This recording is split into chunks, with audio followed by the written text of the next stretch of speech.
در برزیل فوتبال یک بازی ساده نیست، بلکه همه زندگی مردمه. در برزیل بچه‌ها قبل از راه رفتن شوت زدن رو یاد میگیرن و قهرمان‌های فوتبال خودشون رو میپرستن.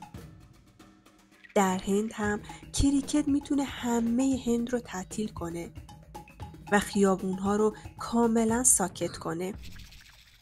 و اگر تا آخر ویدیو با ما باشید میبینید که کریکت چجوری سرنوشت هند رو تغییر داده که باعث پیشرفت امروز هند شده.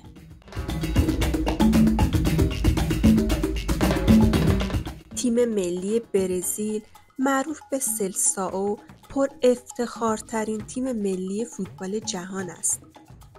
آنها 5 بار قهرمان جام جهانی شدند و این نشون میده مردم برزیل قبل از اینکه خودشون رو دوست داشته باشند عاشق فوتبال و توپ فوتبال هستند و اصطلاحاً ناف تمام مردم برزیل رو با توپ فوتبال بریدند. وقتی شما از برزیل صحبت می‌کنید، اسم اولین نفری که به ذهن همه مردمان برزیل هیچ تفریحی رو به جای فوتبال ترجیح نمی‌دهند. بعضی وقتها جام‌های غیررسمی اونها ممکن است ساعت‌ها طول بکشد. حتی به اندازه 24 ساعت به صورت پشت سر هم مسابقات برگزار بشه. اما همین نوجوان‌ها بعدها که به اسطوره‌های بزرگ فوتبال تبدیل میشن، چون همه این فوتبالیست‌ها یک زندگی فقیرانه‌ای داشتند و مشکلات سختی رو پشت سر گذاشتند، به یک بار به دلیل پول زیاد دچار افت میشن و کم کم زندگی خود و خانواده‌شون رو نابود میکنند و متاسفانه این سرنوشت برای اکثر فوتبالیست‌ها یکسان است. واقعیت تلخ از برگزاری جام جهانی فوتبال در برزیل اینه که قبل از شروع جام جهانی 60% موافق و 40% مخالف داشته. چون فقر در این کشور و در کوچه ها و خیابان های برزیل بیداد می کرد. شاید شما فکر کنید یک فرد برزیلی همیشه در حال رقصیدن در سواحل برزیله. ولی این تصور با واقعیت خیلی فاصله داره. جالبه بدونید دولت برزیل برای برگزاری جام جهانی سرمایه وحشتناکی هزینه کرده، در حالی که مردم برزیل از نابرابری‌های ثروت بسیار رنج میبرند و این فقر باعث قتل، آدمکشی، تنفروشی‌های زیادی شده و باید گفت فساد اقتصادی شوکه کننده‌ای در پشت پرده برگزاری جام جهانی بود، در حالی که مردم از تورم 3000% به شدت رنج می‌بردند.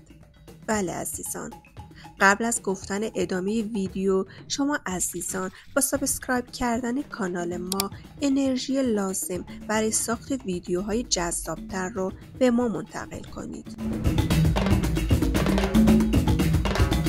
ولی باز هم با این همه مشکل و فقر در بین مردم، همچنان همین مردم در موقع فوتبال تیم ملی برزیل تمامی مغازه‌ها و تعطیل و خیابان‌های برزیل خلوت میشن و این نشون میده بعد از این همه مشکلات مردم برزیل باز هم فوتبال رو مهمتر از نان شب میدونن.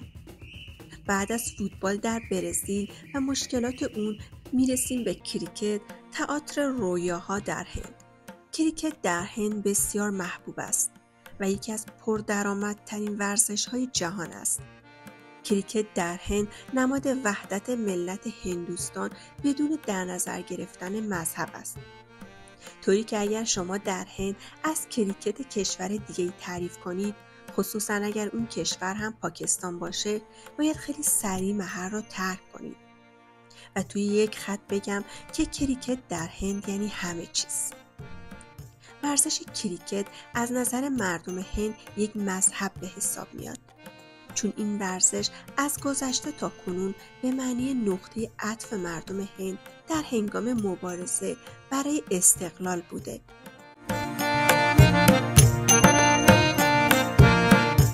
و و بعد از اون کریکت به یک جنبه هیجان انگیز تبدیل شده.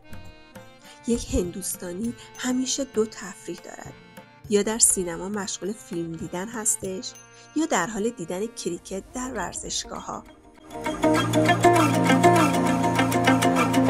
در صورتی که سینما و کریکت همزمان با هم باشد، باز عشق به کریکت سینماها رو خلوت میکنه.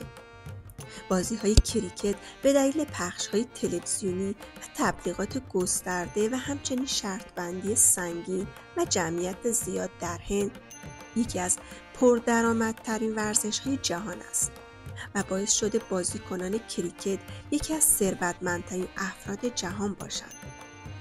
اگر بخوایم زمان ورود کریکت به هند رو بررسی کنیم، باید بگیم زمان ورود بریتانیا به هندوستان، کریکت هم در هند رونق گرفت و بعد از استقلال هند، قدرت کریکت هندوستان بیشتر هم شد.